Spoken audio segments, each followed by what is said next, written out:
Bismillah, alhamdulillah.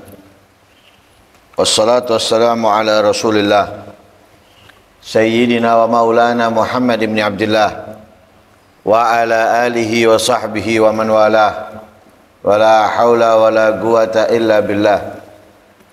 Nawaina ta'allum wa ta'lim wa naf'a wal intifa' wal mudhakarata wa tadhkir wal ifadata wal istifada wal hatha ala tamassuki bi kitabillahi wa sunnati rasulihi wa du'a ilal huda wa dilala alal khair ibtigha'a wajhillahi wa mardatihi wa qurbihi wa thawabihi minallahi ta'ala.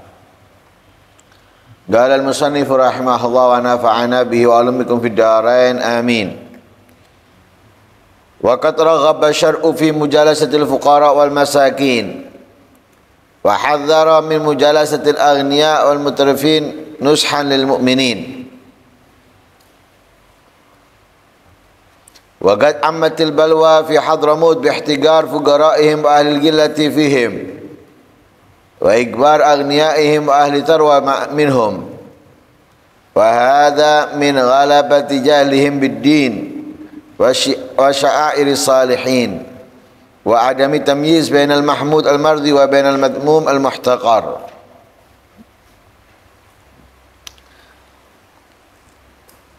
Masih menjelaskan tentang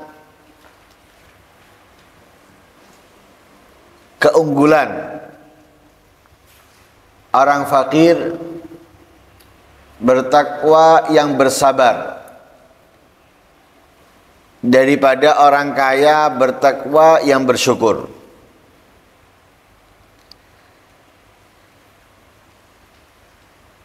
Di akhir pembahasan kemarin dijelaskan bahwa kefakiran itu terpuji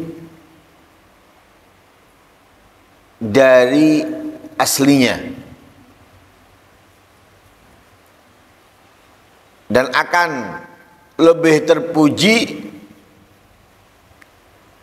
ketika ia menjalankan kefakirannya dengan sifat-sifat yang mulia, dengan sifat-sifat yang baik, menjaga harga dirinya,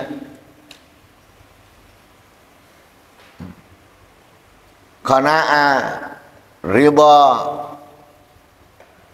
kepada Allah dari ketentuannya, dengan ketentuannya dan yang lain sebagainya. Adapun kekayaan itu terpuji karena sebab, bukan dari aslinya, karena sebab menjadi terpuji. Sebab bersyukur, sebab dermawan, sebab peduli dan yang lain sebagainya, baru terpuji kekayaan itu. Lah, kali ini dijelaskan berapa banyak hadis, akhbar, athar yang menganjurkan kita untuk senang duduk dengan para fuqara wal masakin.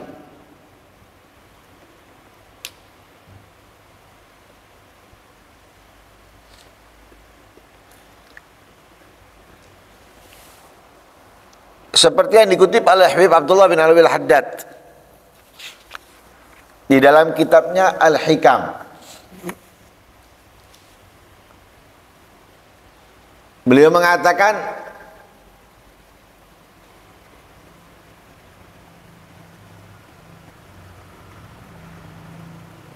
berbeda dengan apa? Berbeda dengan senangnya duduk dengan fuqara wal masakin.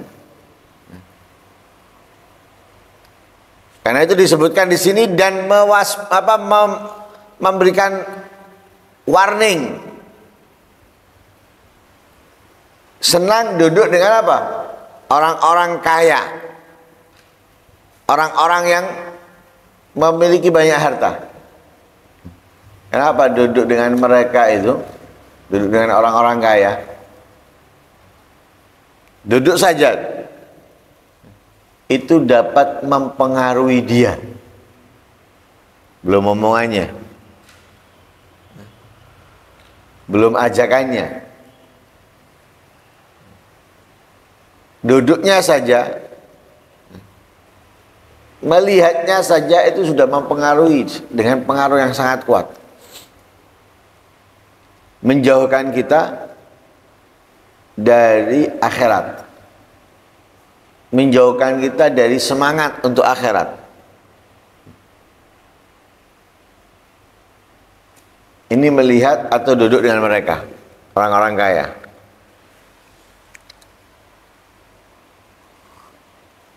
Karena itu kita dianjurkan untuk apa? Senang duduk dengan orang-orang fakir, orang-orang miskin.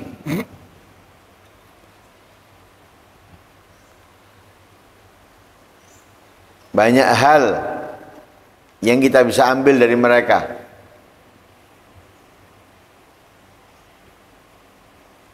Dalam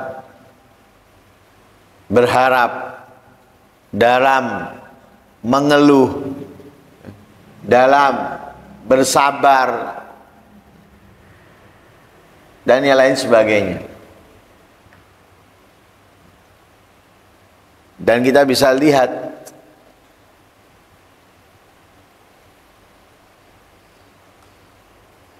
hal tersebut dalam doa yang dipanjatkan oleh Rasul Sallallahu Alaihi Wasallam. Allahumma ahyini miskinan wa amitni miskinan wahsuni fi zumratil masakin. Bukan hidupkan aku dalam keadaan kaya, matikan aku dengan kekayaan, kumpulkan aku bersama orang-orang kaya, bukan. Tapi hidupkan aku miskin, matikan aku miskin, kumpulkan aku bersama orang-orang miskin. Dan itu dibuktikan oleh Imam Hasan bin Ali bin Abi Thalib ketika menaiki kendaraannya.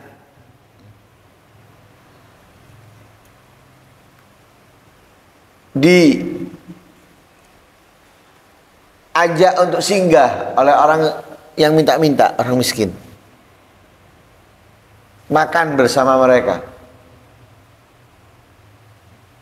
Nggak kemudian pura-pura nggak dengar atau mencari alasan untuk menolak. Turun dari kendaraannya, duduk di tempat mereka duduk, makan makanannya mereka. Kenapa? Karena itulah yang dianjurkan, itulah yang diajarkan oleh Nabi, oleh kakeknya. Untuk apa? Senang dengan orang-orang miskin. Duduk di tempat mereka duduk, makan makanannya mereka tanpa ada gengsi, sombong, kemudian jijik, enggak. Undangannya mereka dipenuhi dengan senang hati, dengan bahagia dan bangga.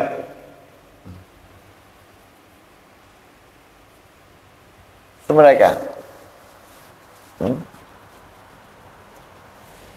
Kita diundang orang miskin nggak bangga, diundang orang kaya, bangga. Kebanggaannya itu makanannya difoto, kemudian memfoto dirinya di rumah orang kaya itu, lalu foto dengan pemilik rumahnya dan lain sebagainya. Miskin, kasihan. Tapi ketika di orang-orang fakir, datangnya belum tentu.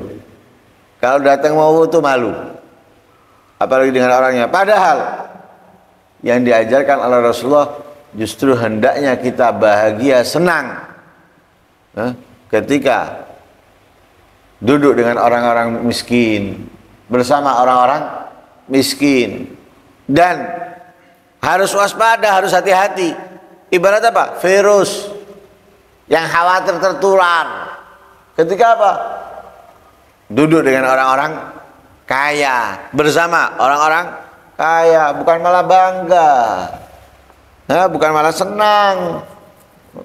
Masa kalau ada orang sakit, apalagi bisa menularkan, kemudian kita senang duduk dengannya.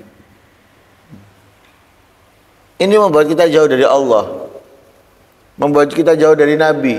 Kemudian kita senang, kita foto dengan dia, bangga datang ke dia. Tidak waras kamu. Tapi orang yang nggak punya penyakit justru punya obat, punya penawar sakit yang ada pada kita. Kemudian kita menghindarinya, menjauhinya. Orang yang nggak waras, fakir, miskin itu punya penawar. Penawar apa? Penawar untuk kita tidak terlalu ambisi mengejar dunia. Penawar untuk kita lebih serius untuk akhirat kita dan sebagainya, kita hindari. Orang yang punya penyakit yang bisa menjauhkan kita dari akhirat,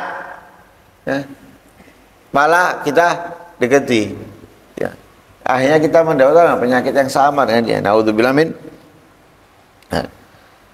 Dan hal ini sudah menjadi apa? Umum. Menjadi umum.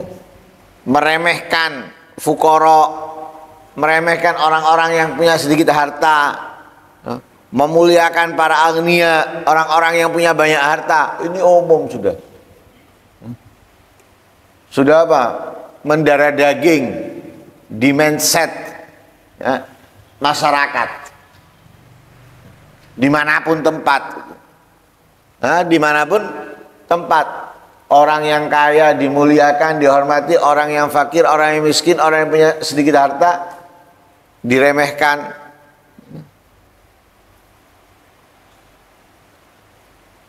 Orang kaya tahu kalau orang kaya dimuliakan, dihormati, disuruh maju ke depan, dikasih tempat duduk. Bahkan yang duduk ketika kelihatan orang kaya itu rela untuk berdiri menggantikan tempatnya dengan orang yang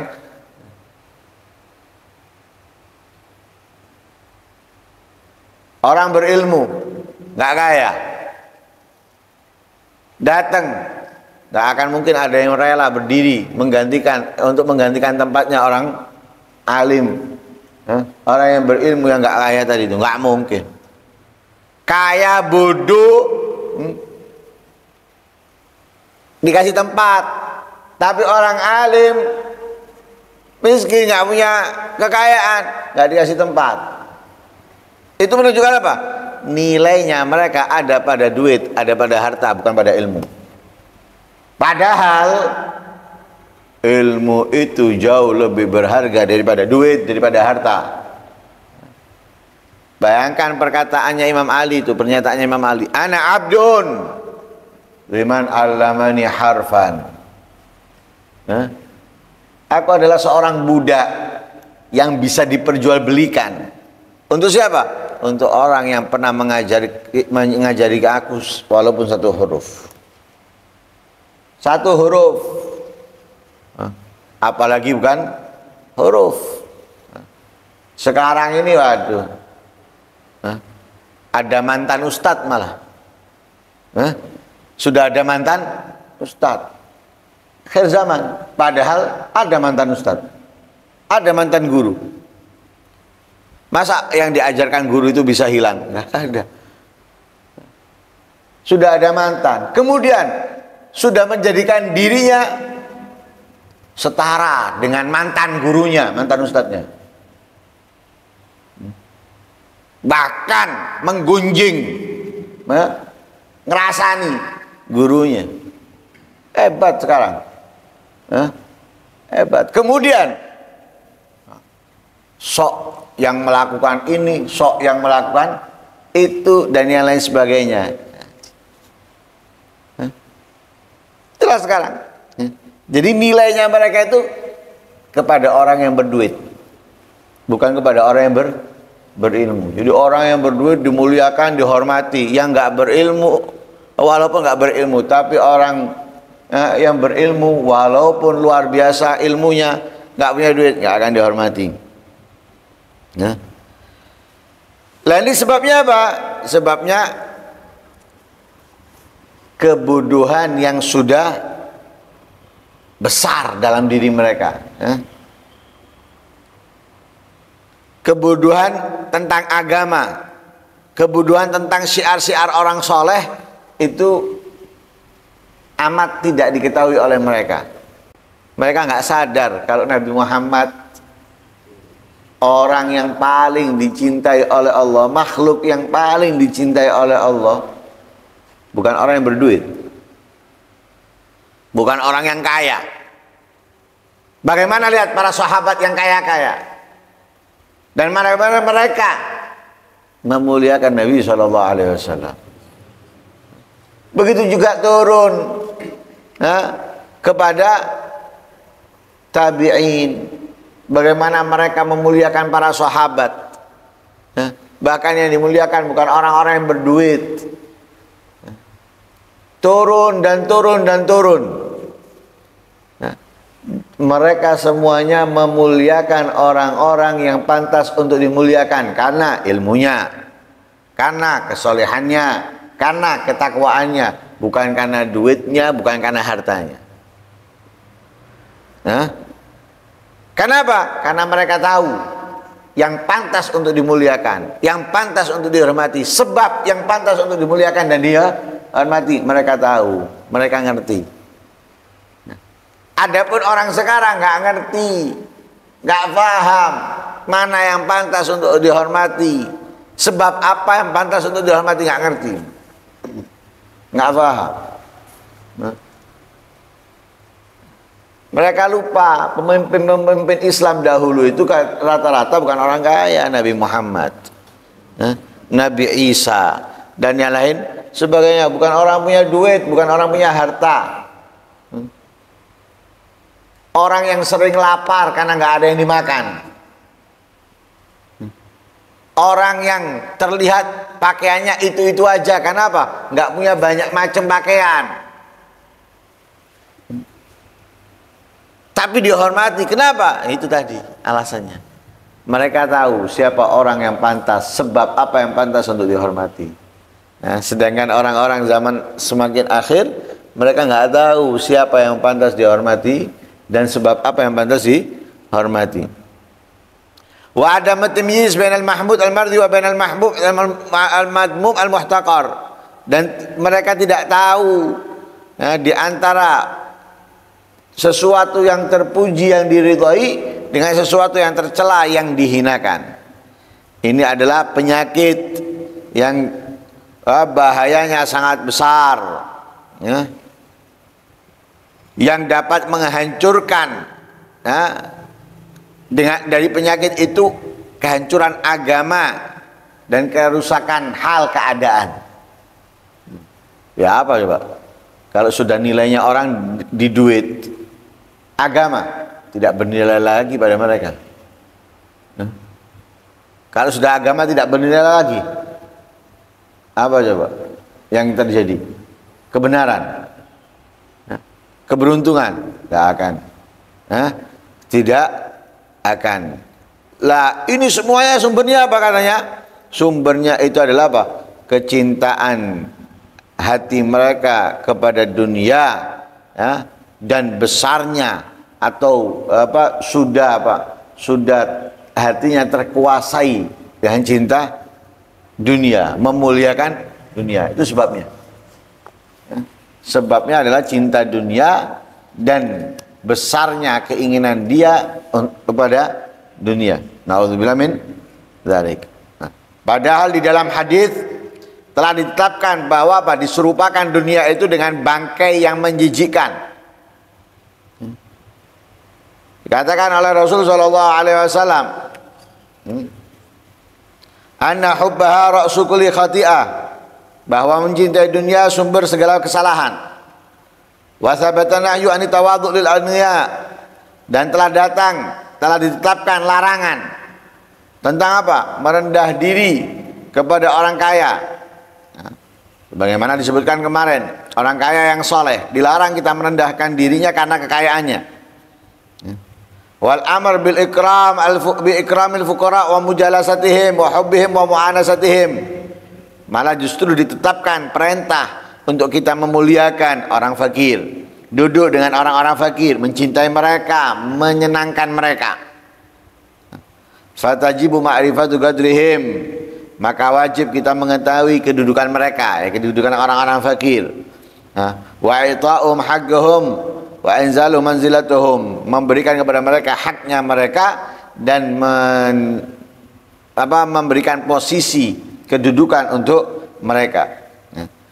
Waqad warada fil hadis, telah datang di dalam hadis al-wa'ad bil uqubah linnas, ya, ancaman, ya, hukuman kepada manusia idza ihtaqaru fuqara'ahum, ketika apa? Ketika mereka merendahkan orang-orang fakirnya. Ini bukan fakir alim loh, ya. Secara umum merendahkan orang fakirnya, apalagi orang fakir yang alim. Nah, merendahkan orang fakir telah datang ancaman dari Allah untuk mereka. Apa ancamannya? Yaslubullah anhum hurmatal Islam wa haibatah. Dicabut oleh Allah dari mereka penghormatan kepada Islam dan wibawanya. Jadi mereka tidak lagi melihat kemuliaan wibawa Islam. Jadi kalau orang itu sudah tidak menganggap adanya wibawa kehormatan Islam, berarti apa? Dia tidak akan memuliakannya. Seperti kalau kita punya sesuatu yang biasa, kita akan menyimpannya, kita akan menjaganya. Tak akan. Yang ada apa? Kalau hilang, ya us, murah kok, gampang isok tuku meneng. Kenapa? Karena tidak ada sesuatu yang ada pada hal itu di dalam hati kita. Tapi kalau sesuatu itu punya sesuatu dalam hati kita, tarik kita. Orang mengatakan, oh, jangan murah, nggak akan. Tetap kita akan nyari. Karena apa? Ada sesuatu. Begitu juga kalau dalam hati kita ada Islam, kemuliaannya, keistimewaannya, Islam dalam hati kita nggak akan apa? Nggak akan rela kehilangan. Kita akan menjaga, kita akan memerhatikan, kita akan ini dan itu. Lah ini orang yang sudah merendahkan orang fakir, meremehkan orang fakir, wibawa Islam, kehormatan Islam, keagungan Islam dicabut oleh Allah darinya. Kalau sudah seperti itu, dia akan mudah, gampang, enteng meninggalkan sholat, meninggalkan kewajiban, melakukan yang dilarang akan mudah, enteng. Kenapa? Islam tidak bertaring untuknya, tidak ada taring untuknya. Tapi kalau Islam itu ada taring untuknya, dia nggak akan meremehkannya. Wa yusallit ala amwalihim al-jawr wal hataf. Kemudian hartanya mereka akan digoyangkan atau kacaukan dengan apa? Kedzaliman dan kehilangan. Ya, hartanya sudah akan ruwet nanti, tidak bernilai, walaupun banyak nggak ada harganya, sehingga susah mereka, susah. Kemudian juga akan hilang darinya tanpa adanya sesuatu yang ia dapatkan darinya. Naudzubillah min dzalik. Rugi semua sudah, rugi. Kenapa? Sebabnya karena memuliakan orang fakir. Allah ancam mereka dengan hukuman. Ini hukumannya. Sebagaimana disebutkan dalam khabar, idza ihtakara nas al-fuqara sallallahu ala amwalihim al-umara. Kalau manusia itu pada umumnya sudah merendahkan orang fakir, maka hartanya mereka akan dikuasai oleh al-umara, pemimpin. Jadi kalau pemimpinnya zalim, pemimpinnya itu memanfaatkan kekayaan kita, mengambil kekayaan kita, itu jangan salahkan pemimpinnya, salahkan diri kamu. Karena apa? Kamu sudah memuliakan orang yang tidak pantas untuk dimuliakan. Kalau kita nyalakan pemimpinnya aja seakan-akan pemimpinnya yang salah. Terkadang itu hukuman dari Allah karena kita. Pemimpin zalim atau pemimpin yang merampas harta kita dan sebagainya dengan apapun caranya, itu semuanya kesalahan kita, bukan kesalahan pemimpinnya. Tidak bisa, ini karena itu, karena pemimpinnya ini. Bukan, itu hukuman dari Allah. Ini hadisnya. Idza taqaran nas al-fuqara sallallahu ala amwalihim al-umara. Sudah dikuasai hartanya mereka. Diambil oleh al-umara. Wa gadin akasal yaum al-hal. Terbukti hal itu hari ini, saat ini. Fakana ru'asa fihim al-anzal badaluddin liiktinasil amwal. Sekarang ini akhirnya apa? Mereka itu seperti apa? Mereka itu seperti jambret, pembegal, perampok yang mengorbankan agama untuk mendapatkan harta. Mendapatkan harta. Karena itu Imam Ibrahim bin Adham pernah berkata, narqa'u dunyana bitamziki dinina. Kita ini mencari, mengejar dunia dengan apa? Menghancurkan agama, merusak agama. Fala dinuna yabqa wala ma narqa'u. Akhirnya agama ini enggak netap di kita. Naudzubillah, meninggal dalam keadaan su'ul khatimah. Dan apa yang kita kejar, apa yang kita ingin meraihnya, yaitu dunia. Jadi agamanya hilang karena mengejar dunia. Dunianya pun nggak akan tetap menjadi haknya, miliknya. Kenapa? Bisa diambil alih, dirampas oleh orang lain. Fatuba li abdin atharallah rabbah wajada bidunya lima yatawaqqa'u. Maka beruntung seorang hamba yang lebih mengutamakan Allah Tuhannya, kemudian dermawan dengan apa yang dimiliki daripada dunianya untuk sesuatu yang akan terjadi. Karena itu orang fakir, orang miskin, fa'alaika bisabr, hendaknya kalian bersabar, wa ta'affuf, menjaga harga diri, martabat kalian. Yakfikallah hammak, Allah akan memenuhi, mencukupi hammak, keresahanmu, kebingunganmu. Sabarlah, jagalah harga diri kamu. Jangan gak sabar dengan kefakiran. Jangan kamu jual harga diri kamu, martabat kamu kepada orang kaya yang akan menghinakan kamu. Na'udzubillah min dzalik. Ketika kita sabar, ketika kita menjaga diri, Allah akan mencukupi kita. Sebagaimana di dalam hadis, man yatasabbar yusabbiruhullah wa man yastaghni yughnihillah wa man yasta'fif yu'ifahullah. Orang yang berusaha sabar akan diberi kesabaran oleh Allah. Orang yang merasa cukup kepada Allah akan dicukupi oleh Allah. Dan siapa orang yang menjaga harga diri, martabatnya akan dijaga oleh Allah harga diri dan martabatnya. Al-hadis. Sabbatanallahu wa iyyaka, amin. Semoga Allah mengkokohkan dan menguatkan kita dalam ajaran yang benar sesuai yang diajarkan oleh Rasulullah. Amin. Allahu a'lam. Al-Fatihah.